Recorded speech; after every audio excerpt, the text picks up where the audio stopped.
Hello, everyone, and welcome to episode 3 of Australian Grape and Wine's Studio Canberra podcast series. I'm Lee McLean, the General Manager for Government Relations and External Affairs, and with me as usual is Tony Butterline, our Chief Executive. Tony, the first thing I wanted to talk about today is the Australian Women in Wine Awards, which were held on Tuesday night. This is an event, I really love it. I want to congratulate all the very worthy and inspiring women who were recognised with awards this year, particularly one of our board members, Helen Strawn, who won the Champion of Diversity and Equality Award for the work she does in her company, Pernod Ricard Winemakers, but also the work that she does right across the grape and wine industry as a leader, including in relation to her role in helping drive Australian Grape and Wine's Diversity and Equality in Wine Charter. Our team in Adelaide, another person I just wanted to recognise amongst the many worthy winners was Jill Gordon-Smith from TAFE SA. Our team in Adelaide has been working really closely with Jill over the last little while on labour issues, and she has been a terrific colleague that we've been working with for some time, and we were really thrilled to see her recognised with the Woman of Inspiration Award. So well done and congratulations to all the winners.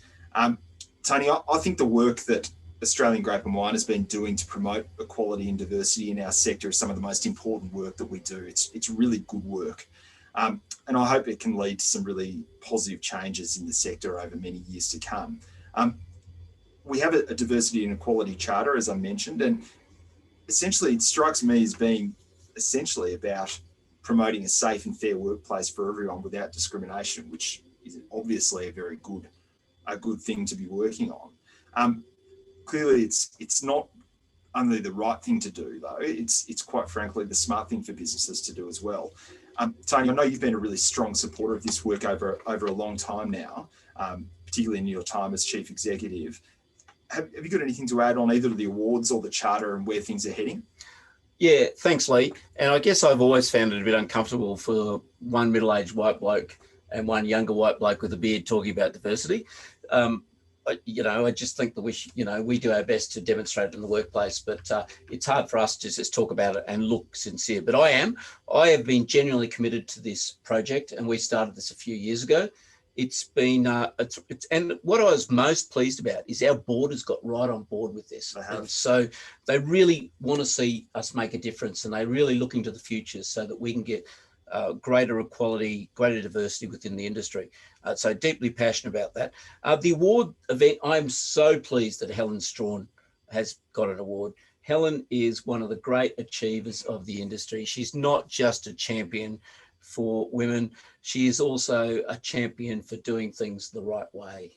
And she's a real pleasure to have her on the board. So I'm incredibly honoured that she was given this award.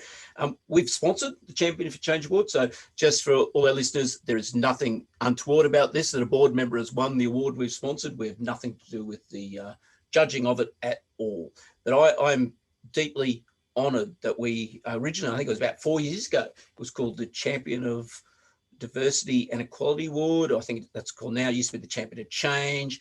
We will continue that sponsorship. It is something that's so worthwhile. We're also now really trying to do more in the whole charter.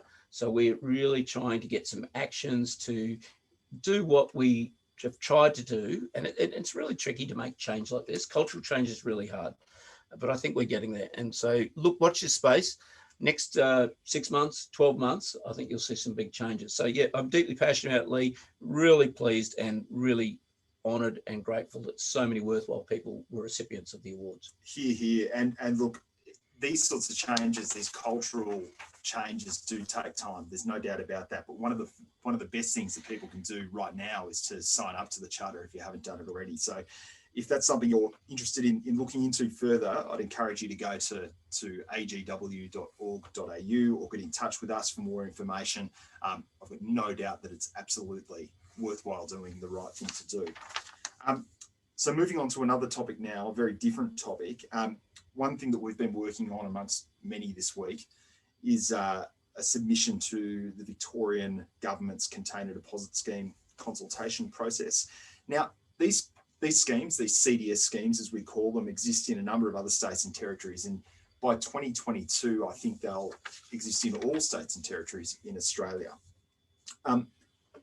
in the existing schemes, wine bottles and spirits bottles aren't included.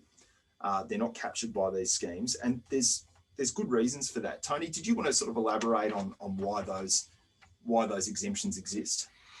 Yeah, thanks, Lee. And I guess it's very clear that we are seeing to get regulatory creep all the time, and we're getting more and more regulation on what I see as a very good industry that needs less regulation. The thing about container deposit schemes, the original container deposit scheme, of course, was in South Australia, and it was designed to reduce litter. So basically, the stuff you throw out of windows, the stuff that people, get out the car door or put down beside the car when they've stopped somewhere. Wine bottles are consumed either at home or in restaurants, and almost all the empty bottles end up in the recycling curbside bins. So councils run those schemes. They're throughout Australia. So the rationale for CDS has always been to reduce the litter stream. In fact, if you look at statistics, it's really compelling. In South Australia, wine and spirits bottles made up less than 1% of the litter stream in recent years. So there's not a problem with recycling. We've got plenty of recycling. But where we're in a situation is where the narrative is changing, and it's talking more about waste and less about litter stream.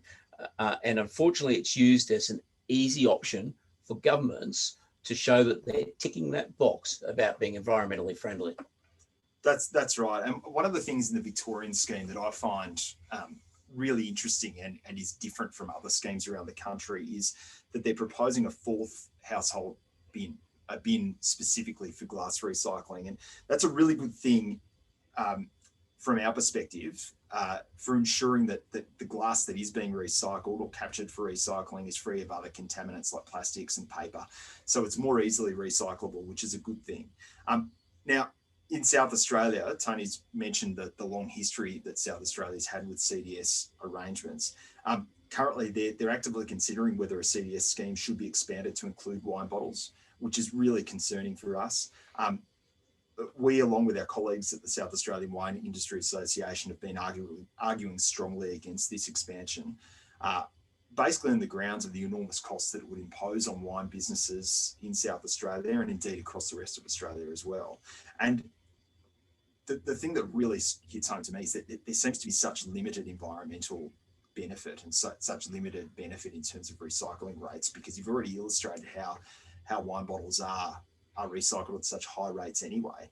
But the question that a lot of people ask is, so why is it actually so costly? It's only 10 cents a bottle, isn't it? Tony, did you want to elaborate on that a little bit? Yeah, and it is a question. And the other thing is about recycling schemes, that they seem so sensible.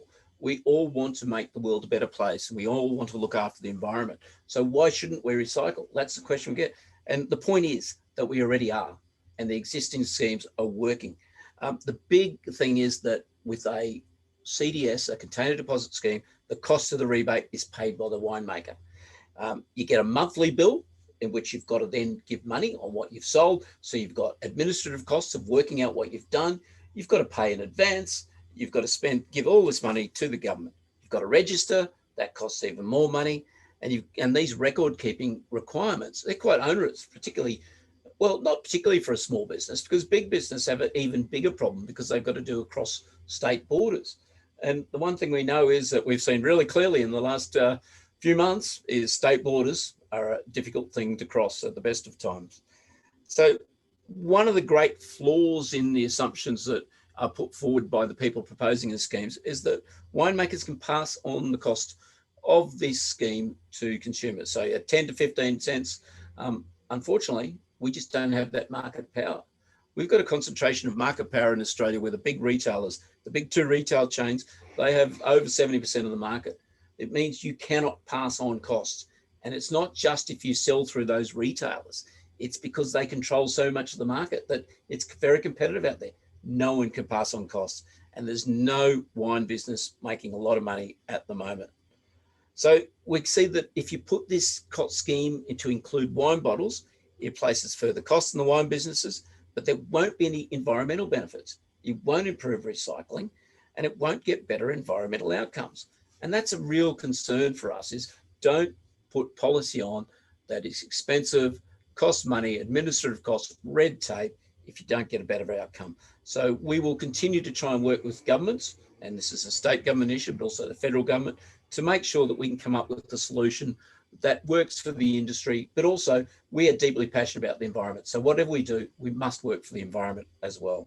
Yeah, that's exactly right. And I mean, to me, CDS arrangements sometimes seem like the easy way out for a government to be seen to be doing something, when there may well be other options out there to achieve even better results at much lower cost for industry, which I think is in all of our interests.